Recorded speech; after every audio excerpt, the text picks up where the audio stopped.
Live from WTVO Rockford and your home team. Eyewitness News at 5 starts now. A Rockford alderman accused of drinking and driving, then destroying his neighbor's property, says he's guilty. We'll hear Bill Rose's apology. 3 men are on the loose after robbing a Rockford drugstore at gunpoint. Police search for the trio who held up the Charles Street Walgreens. Plus, big changes in Beloit as the Snappers receive a new name. Sports director Scott Leber shows us the team's new look. Good evening, I'm Mimi Murphy. And I'm Eric Wilson. A Rockford City Council member's back in court. Police arrested Alderman Bill Rose at a home on Bentley Drive in July. Rose reportedly refused a field sobriety test and was arrested. Rachel Perry was in court today and spoke with the alderman. Rachel, what do we know? Mimi and Eric, Rose pled guilty to driving under the influence, a Class A misdemeanor, after he drove drunk and allegedly urinated on someone's garage door. Police say they also found a loaded handgun and a lockbox in Rose's vehicle. Rose wouldn't go on camera with us, but he offered a statement. In it, Rose writes, quote, "I want to sincerely apologize for my actions on the night of July 22nd. My actions impacted the state, my constituents, but most importantly, my neighbors. I want them to know I am sincerely sorry and hope I can make amends to them for my actions." Rose goes on to say that he's taking steps to change his life, saying, quote, "I am addressing my physical and spiritual health issues." He ends the statement, quote, "I am hopeful and feel that no matter what you do in life, you can make a comeback from it." In court, the judge told Rose his actions were not very neighborly. Rose must attend DUI classes as well as victims of DUI classes. At 6, I'll have more on his statement and future plans. Mimi and Eric. Thanks, Rachel. We'll see you then. Rockford police are searching for 3 men investigators say robbed a local drugstore at gunpoint. Around 4:40 Sunday morning, officers were called to the Walgreens on Charles Street. 3 armed men entered the store, demanded cash from safes and registers, then ran away. Security cameras recorded pictures of the masked men. Police have not said if this is connected to the 2 armed robberies, also involving 3 men, in Roscoe over the weekend. If you have any information regarding the case, contact police. A woman and teenager are recovering after getting stabbed over the weekend. It happened just before 11 Saturday night at a home on North Court Street in Rockford. Investigators say the attack likely happened when a large fight broke out. The 17 and 23-year-old victims were taken to the hospital. They are doing okay. No word on any suspects or arrests. Attorneys deliver closing arguments today in the Kyle Rittenhouse murder trial. Soon the jury will begin deliberations. Prosecutors and defense attorneys sparring once again in court over whether the Illinois teen acted in self-defense when he shot and killed 2 people and wounded a 3rd. Defense attorneys contend Rittenhouse feared for his life and say he was the one under attack. The judge dealt prosecutors an unexpected blow when he dropped one of the weapons charges against the teen. You cannot hide behind self-defense if you provoked the incident. This case is not a game. It is my client's life. After closing arguments, names were to be drawn to determine which 12 of the 18 jurors who heard testimony would deliberate, with the rest dismissed as alternates. If convicted, Rittenhouse could spend the rest of his life behind bars. Beloit Police Department mourns the loss of an officer. Chief Andre Sales confirms Officer Daniel Daly passed away from COVID complications today. Daly joined the force in 1997. He served on the field training team.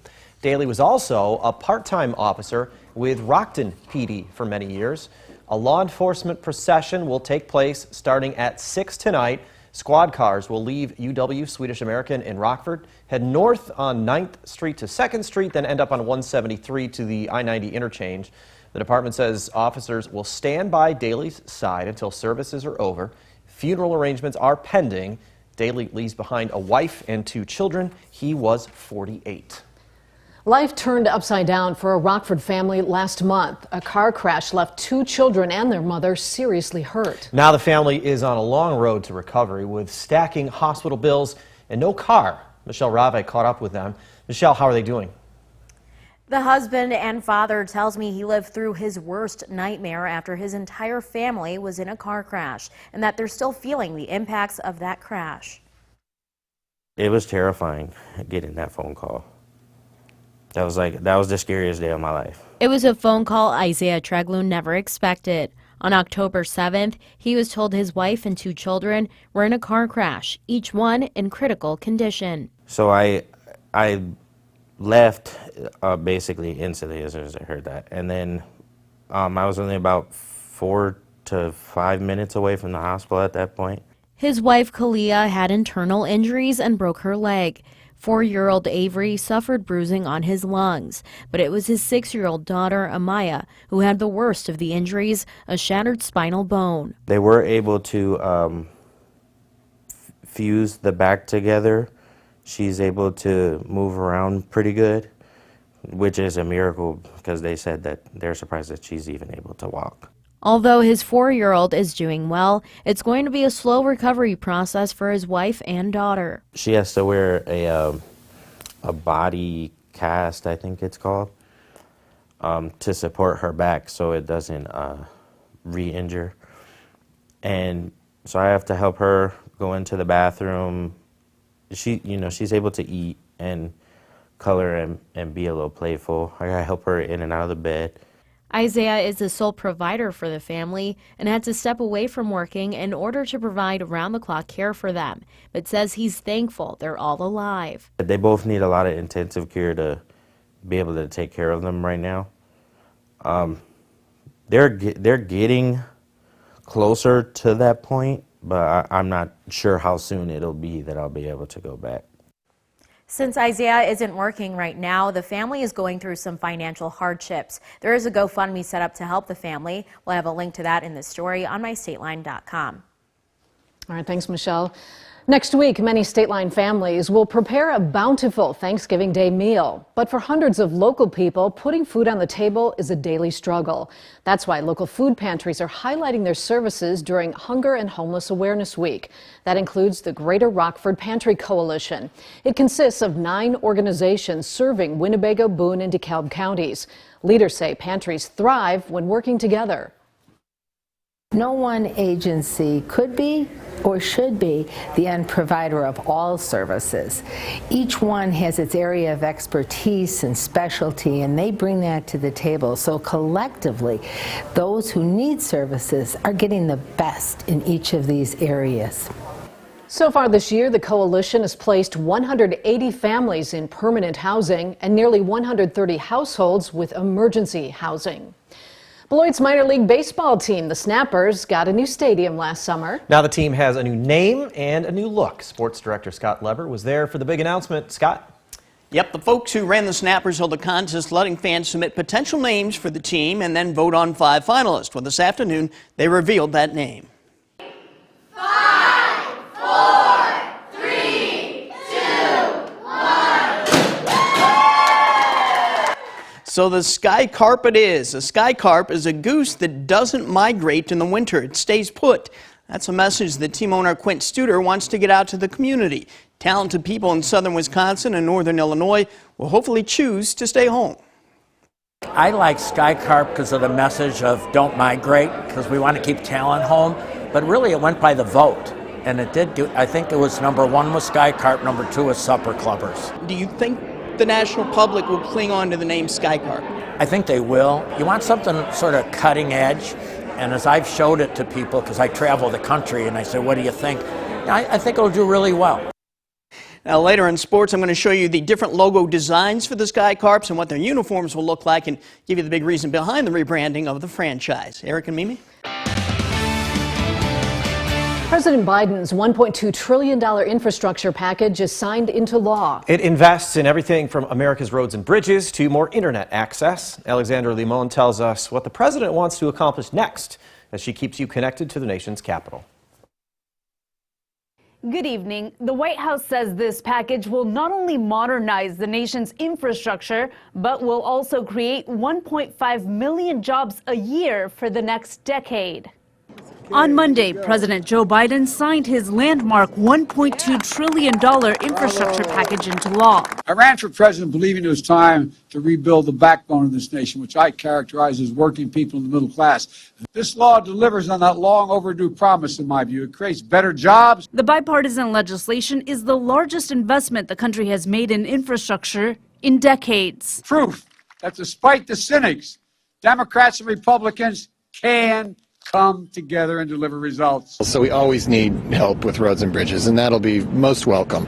But we also love what we see in this package for public transit. The legislation dedicates $110 billion to repair crumbling roads and bridges. Dayton Mayor Nan Whalen says the Brent Spence Bridge is a prime example. That connects Ohio to Kentucky. It is closed half the time because it is so dangerous to get across. And there are projects as important as these in every state across the country.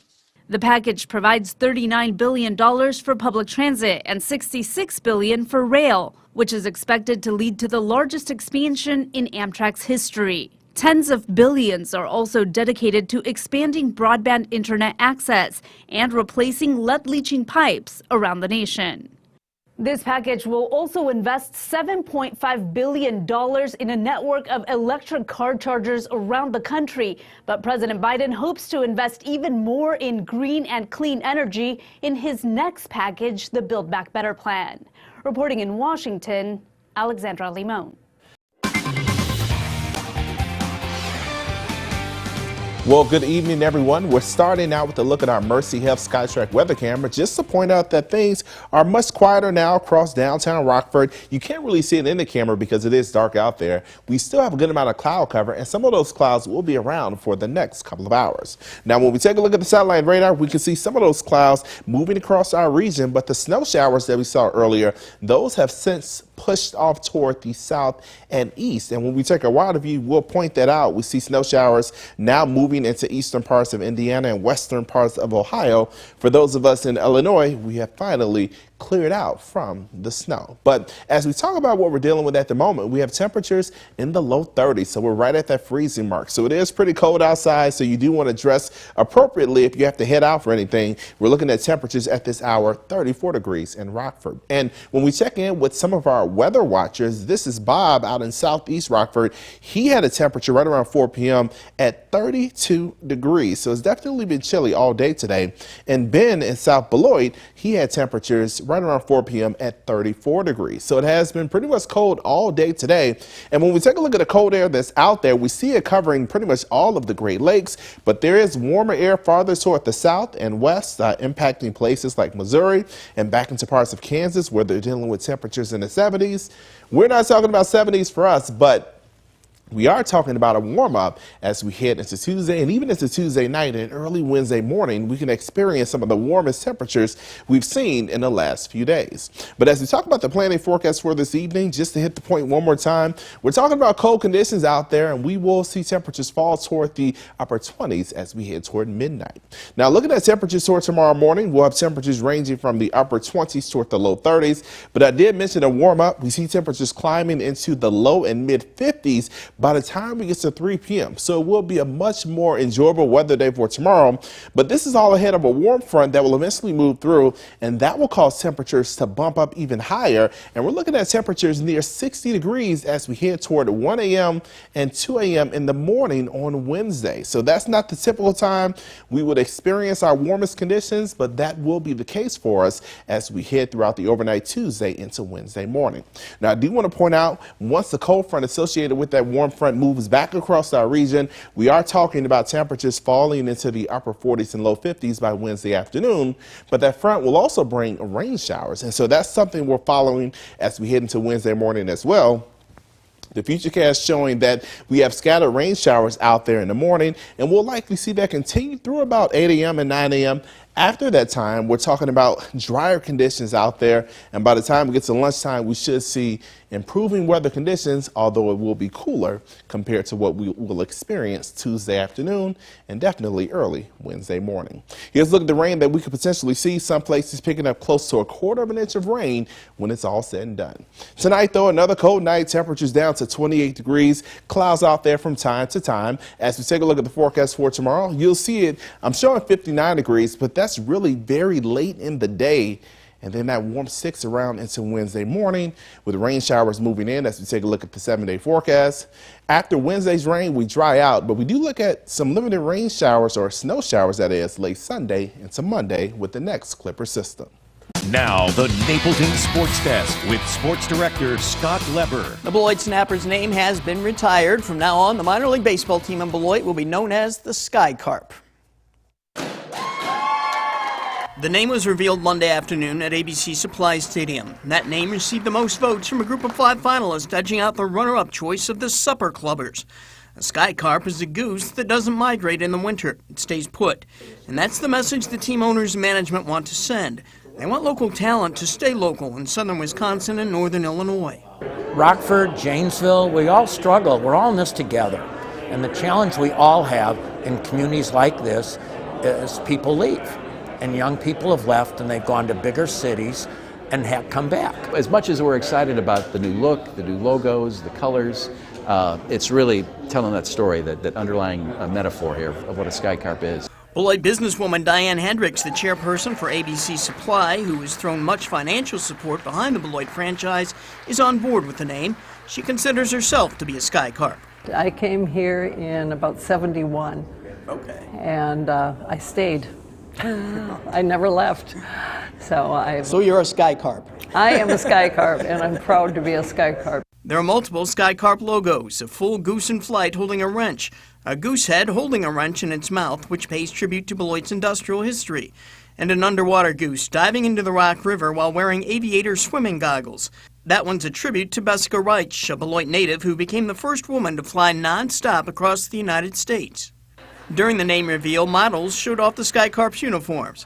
Some Beloit fans prefer to keep the name Snappers, but Studer says a rebranding was needed to go along with the new stadium, and it was needed to increase revenue to keep the franchise stable. And over the last 20 years, the reality is the Snappers have not sold a lot of merchandise. Sky Carp's merchandise is already on sale at the merchandise store inside ABC Supply Stadium, and it's available for purchase on the team's website. The franchise is not completely distancing itself from the Snappers name. It is keeping mascot Snappy the turtle. They'll also reveal a second new mascot next season that no doubt will be a goose. That's sports. We'll be right back. Well, we'll take a look at the first Warren Interactive Radar brought to you by Rockford Auto Glass and more. Things are quiet on the radar. And the 7-day shows, we're talking about warmer conditions out there. It'll be warm, especially very late Tuesday, overnight into Wednesday. Thanks, Marcus. And thank you for watching. Stay safe.